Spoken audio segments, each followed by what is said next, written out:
No vídeo de hoje queremos falar sobre pessoas que infelizmente nos deixaram recentemente. Cada uma delas fez um grande trabalho em sua área e deixou marcas importantes para a sociedade. Prestamos nossas condolências às famílias e lembramos com respeito a contribuição de cada um. Agora, vamos começar o nosso vídeo.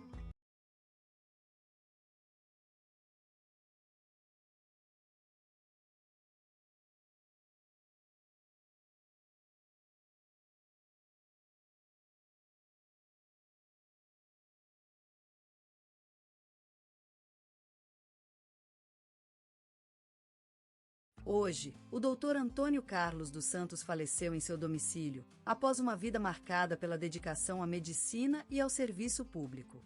Nasceu em 27 de maio de 1953, no pequeno povoado de Lagoa Verde, em Minas Gerais, filho do agricultor João Santos e da dona de casa Maria das Graças. Ele foi o sexto de 7 irmãos, crescendo em meio aos campos de café e feitos. Aos 4 anos, perdeu sua mãe para um ataque cardíaco, sendo então cuidado pela avó, que lhe transmitiu o amor pelo estudo e pelo conhecimento. Aos 16 anos, ingressou na Universidade Federal de Minas Gerais, onde se graduou em medicina, em 1976. Especializou-se em cirurgia cardiovascular e trabilhagem, tornando-se um referente nacional na área. Antônio Carlos dedicou quase 50 anos de sua vida ao Hospital São Lucas, onde atuou como médico-chefe por 2 décadas. Ele foi responsável por realizar a primeira cirurgia de transplante cardíaco no Brasil, em 1986, e por liderar uma equipe que realizou mais de 1.000 transplantes no espaço de 30 anos. Em reconhecimento à sua carreira, recebeu a Ordem do Mérito Cultural, em 2005, por 30 anos dedicados ao ensino público e assistência médica em zonas de crise. Na vida privada, era pai de 4 filhos e viúvo desde 1997, quando perdeu sua esposa, Maria Fernanda, vítima de câncer. A morte de sua parceira marcou profundamente a vida do Dr. Antônio Carlos, que nunca mais se casou e dedicou-se ao trabalho e às crianças. Ele era conhecido por seu carisma e forte personalidade, sempre disposto a ouvir as preocupações dos pacientes e a oferecer conselhos e orientação. Seus alunos _start assista _start assista. Hoje, o Dr. Antônio Carlos dos Santos faleceu em seu domicílio, após uma vida marcada pela dedicação à medicina e ao serviço público. Nasceu em 27 de maio de 1953, no pequeno povoado de Lagoa Verde, em Minas Gerais, filho do agricultor João Santos e da dona de casa Maria das Graças. Ele foi o sexto de 7 irmãos, crescendo em meio aos campos de café e feitos.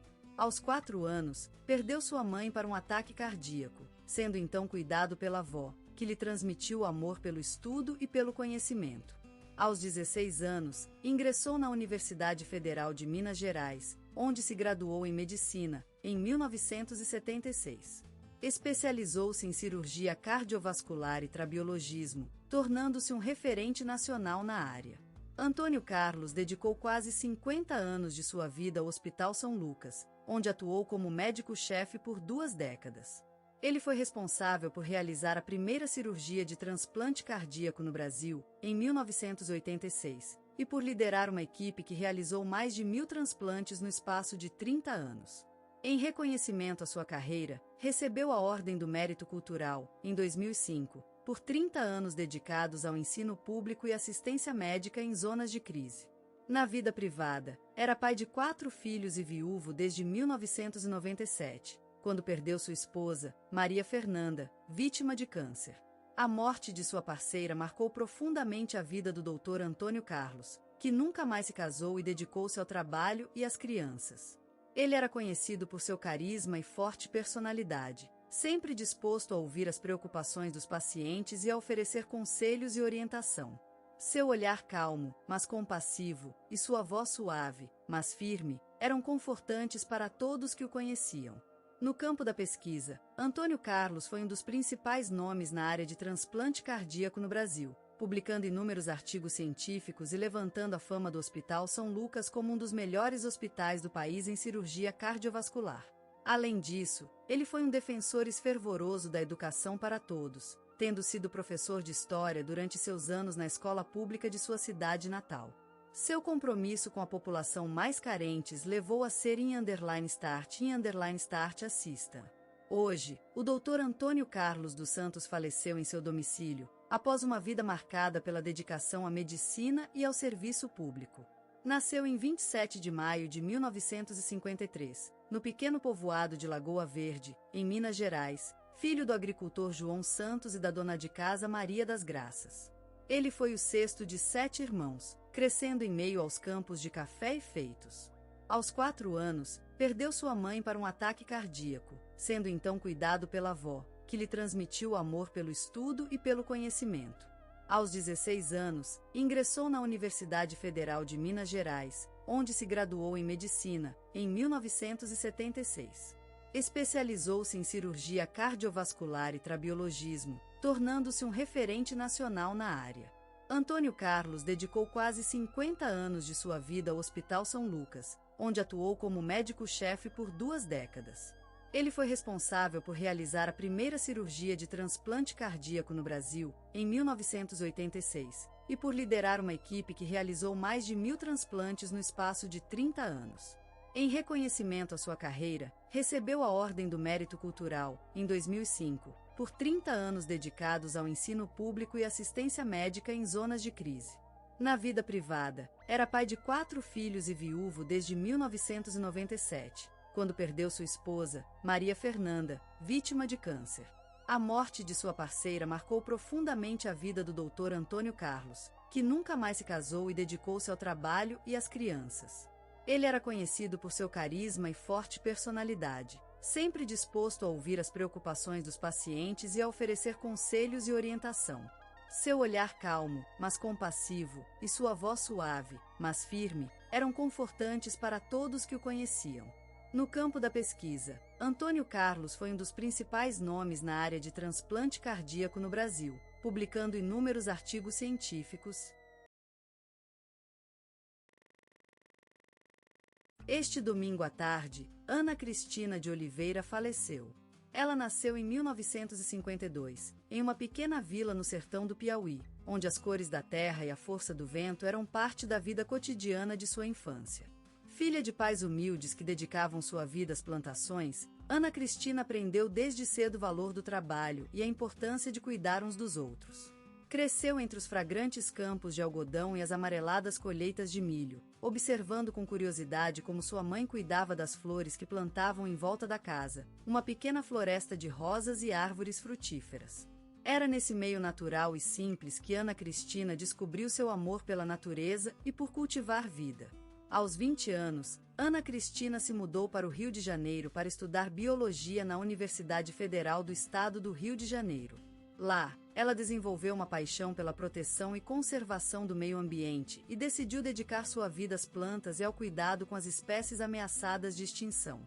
Com mais de 40 anos de carreira, Ana Cristina se tornou uma referência no campo da conservação brasileira. Durante sua vida, ela foi responsável por diversos projetos de proteção e reintrodução de espécies em extinção, como o tatu canastra e a orquídea sagra. Seu trabalho recebeu inúmeros reconhecimentos, incluindo a Ordem do Mérito Cultural em 2010, por 20 anos de dedicação à conservação da natureza brasileira. Ana Cristina também era conhecida por seu carinho pelas plantas e suas técnicas únicas de cultivo. Ela tinha uma coleção de orquídeas raras que floresciam em sua varanda, cuidadosamente cultivadas com amor e dedicação. Seu quarto estava cheio de potes de flores, vasos de ervas secas e um delicioso aroma de goiabada que sempre mantinha nas suas despensas. Além disso, Ana Cristina era uma mulher carinhosa, amiga do povo. Ela dedicava parte de seu tempo para ensinar a comunidade sobre a importância da preservação ambiental e como cuidar das plantas. Suas palestras sempre eram lotadas e muitos lembraram com afeiço a sua voz suave, mas firme, que parecia se mexer no ar até chegar às orelhas de todos que ouviam. Ana Cristina foi uma mulher extraordinária, cuja presença iluminou incontáveis vidas e cujo legado viverá para sempre na natureza brasileira. Hoje em dia, quando os ventos sopram nas planícies do Piauí e as ondas batem contra a areia das praias cariocas, lembraremos de Ana Cristina, aquela mulher que amou a vida e cuidou da nossa natureza. E ela será sempre lembrada como uma flor rara e única, que floresceu no meio das árvores do Brasil. Alexandre Nero, um nome que resplandece no firmamento da cultura brasileira, uma luz que brilha desde as sombras do passado até o presente, como um canto de alvorada prometendo alegria e emoções intensas. Ele é mais do que apenas um ator, cantor e compositor. Ele é uma personificação da arte brasileira, uma espécie de sinete multifacetado que reflete o brilho e a riqueza da nossa terra. A sua voz, aquela voz cheia de profundidade e sensualidade, é como um sopro de vida que transpõe as páginas das novelas mais emocionantes da televisão brasileira. Sua presença nos palcos se faz presente, transformando cada cena em uma obra-prima, onde a paixão e o sofrimento se misturam para formar um tapete colorido que desafia as emoções mais ardentes. Seu talento é como um diamante encantado, refletindo a diversidade e beleza da nossa terra, de sua música, de seus sonhos e ilusões. Ele é uma espécie de bruxo do teatro, capaz de transformar-se em qualquer personagem, de qualquer classe social ou etnia, transformando-se em um reflexo do próprio Brasil. A sua música é mais do que apenas sons e ritmos, é uma oda à vida, ao amor, à esperança e ao sofrimento. Cada canção é uma confissão, uma declaração de amor à nossa terra, às nossas tradições e cultura. A sua voz se funde com a música, criando um mistério que nos leva aos céus, onde o sol brilha sem medo da luz do amanhecer. Ele é mais do que apenas um símbolo de criatividade e autenticidade na arte brasileira contemporânea. Ele é uma mensagem, uma luz que ilumina nossa jornada como povo, como cultura. Ele nos inspira a ser melhores, a acreditar no poder da arte e na beleza do Brasil. E ele faz isso todos os dias, sem parar, sem cansa-se, como um ciclo natural que se repete em cada nota de sua música, em cada ato de sua vida.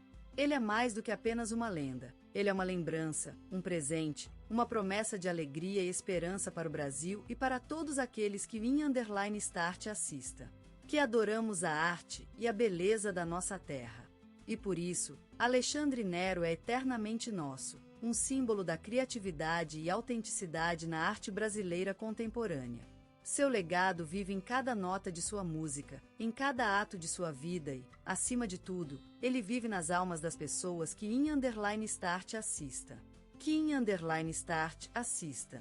Em a arte, a paixão e o talento do nosso querido Alexandre Nero. É por isso que ele será lembrado para sempre, como um ícone da cultura brasileira e uma inspiração para gerações futuras. Ainda em _start assista. Alexandre Nero nasceu em Curitiba, no estado do Paraná, numa tarde de primavera, com a luz do sol pisando no horizonte, enquanto as aves cantavam uma balada de boas-vindas ao novo nascido. Era um dia assim que se bebe café e se sente vida. Era um dia assim que o mundo parecia ter ganhado mais vida, mais cor, mais sonho. E ele, Alexandre Nero, era a personificação dessa vida em movimento, dessa cor em pinceladas vibrantes, desse sonho encarnado. Ele nasceu numa família simples e afetuosa, onde o amor era tão presente quanto o ar que os rodeava. A casa do Nero era um casarão de vidro e canastrinho, onde a luz entrava sem se importar com as portas abertas ou fechadas. E a música, ela era uma das famílias mais antigas e queridas da casa. A música fazia parte do cotidiano da família, como o pão e o café, como o sol nascer e pôr. A infância de Alexandre foi marcada por tardes de brincadeiras na rua, onde as crianças desenhavam sonhos no calçadão, corriam pela vida sem medo e a música vinha das janelas dos vizinhos. Era uma época de festas escolares e serões familiares acompanhados de violão.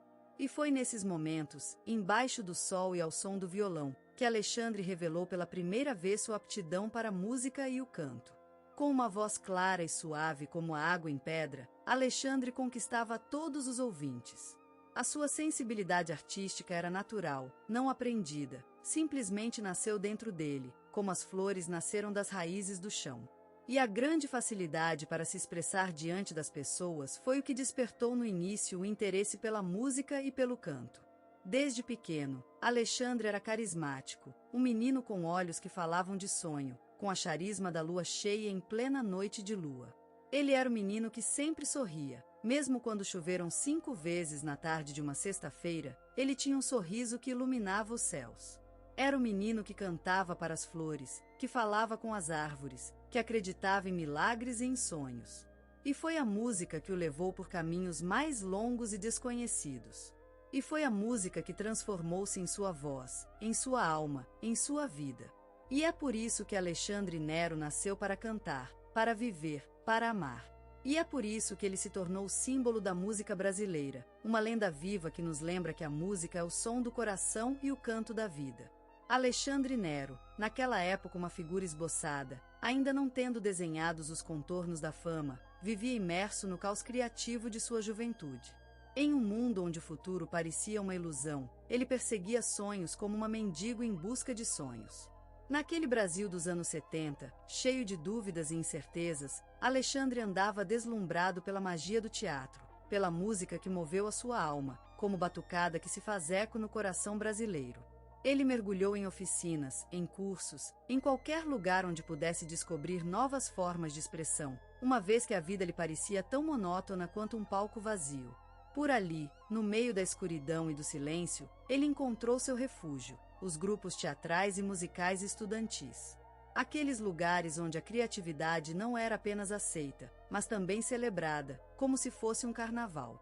Era lá que Alexandre começou a construir sua identidade artística, ainda incerta e frágil, como uma planta que surge das sombras da floresta. Essas primeiras experiências foram mais do que apenas etapas em seu percurso. Foram as pedras fundamentais para o edifício de sua determinação.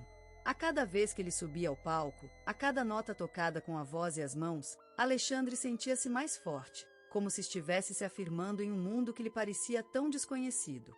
A vida não era fácil para ele, entretanto. Dificuldades financeiras e a falta de apoio institucional eram seus companheiros inseparáveis. Mas, como uma árvore que se abre caminho através do chão, Alexandre seguiu em frente, incentivado por professores e amigos que acreditavam nele mesmo quando ele não acreditava em si próprio. E assim, passando pelo intenso calor da tarde brasileira e pelo frio do inverno, Alexandre construiu sua carreira nas artes, uma pedra a pedra, como o mar que desgasta as areias do tempo. E hoje, ele é um nome reconhecido, uma luz que brilha no panorama da arte brasileira. E não importa se o futuro pareça uma ilusão, Alexandre Nero sabe que sua paixão por teatro e música nunca mais cairá na escuridão. Alexandre Nero emergiu das sombras do anonimato para iluminar o cenário cultural brasileiro, como uma estrela que brilha no firmamento noturno. A maturidade artística chegou ao ponto de declaração com a consagração nacional em novelas que se tornaram verdadeiros fenômenos culturais, Império e Salve Jorge. Nesses dramas televisivos, o ator desempenhou papéis memoráveis, transformando-se em personagens de grande impacto, com cores vibrantes que enriqueceram o cenário da ficção brasileira. As telas das novelas foram palco para um espetáculo de interpretação, onde Alexandre Nero construiu uma galeria de personagens complexos e contraditórios, embalados por um talento singular que se revelou como a alma das obras. A crítica e o público ficaram fascinados pelas representações singulares, naquele equilíbrio mágico entre o verdadeiro e o imaginário. Nesse universo criado pela arte, Alexandre Nero desempenhou papéis que se tornaram parte do nosso folclore televisivo, contando histórias de amor, poder e traição, com uma poética única que desbanca as convenções. Para o ator, a carreira artística é uma jornada marcada por múltiplas facetas, onde o teatro, o cinema e a música se misturam para compor um universo criativo rico e polifônico. A voz de Alexandre Nero em suas músicas é uma extensão do seu talento autoral, um olhar singular sobre o mundo, onde a poesia se mescla com o ritmo, criando um discurso único que faz vibrar as almas. Com a força de seu duplo talento, Alexandre Nero conquistou espaço nas diferentes áreas da cultura brasileira, demonstrando a sua capacidade para se adaptar em diversos gêneros e expressões artísticas. Seus personagens não são apenas nomes em telas de televisão ou álbuns de música, eles representam uma voz, um olhar que nos faz questionar, nos move e nos leva a refletir sobre nossa própria vida e experiências. A presença de Alexandre Nero no cenário cultural brasileiro é mais do que apenas uma carreira artística. É um olhar, uma voz, uma presença que faz vibrar o coração da gente, que nos leva a questionar e a refletir sobre nossa própria realidade. Ele é um dos artistas mais completos de sua geração, que consagrou-se em diferentes áreas da cultura brasileira, como uma luz que ilumina o caminho para os que start ir os sonhos e aspiram a seguir seus passos. Na lente da memória, a figura de Alexandre Nero se destaca, brilhando como uma chama imortal em um campo de estrelas brasileiras. Ele nasceu no coração do Brasil, onde a alegria e o sofrimento se misturam em ritmos vibrantes, enquanto as notas das músicas de Ivete e Gil marcam a vida cotidiana. Nas ruas de sua cidade natal, ele aprendeu a dançar a samba com as senhoras idosas, a tocar futebol com os meninos do bairro e a se encantar pela magia das histórias contadas por suas tias no lago. Ele cresceu entre o som dos tambores na quadra da vizinhança, em noites de chuva onde a paixão de um amor proibido se fundia com a poesia do autor e das letras que cantavam as maracatus. E ele, sempre ele, era um menino com a cabeça cheia de sonhos, olhos iluminados pela fé em um futuro lindo, onde sua arte seria a luz que despertaria as almas cansadas daqueles dias de sol e chuva. Alexandre Nero descobriu seu talento no espetáculo enquanto observava a dança dos pássaros nas árvores, ouvindo a harmonia do vento nos pinheiros e sentindo a batucada das chuvas na floresta. Era uma espécie de poesia que ele queria compartilhar com o mundo, um olhar único sobre a beleza e a angústia da vida brasileira. Seus passos foram marcados pela música, sua alma vibrava na dança e seu coração cantava em silêncio. Ele se tornou uma espécie de poeta da terra brasileira,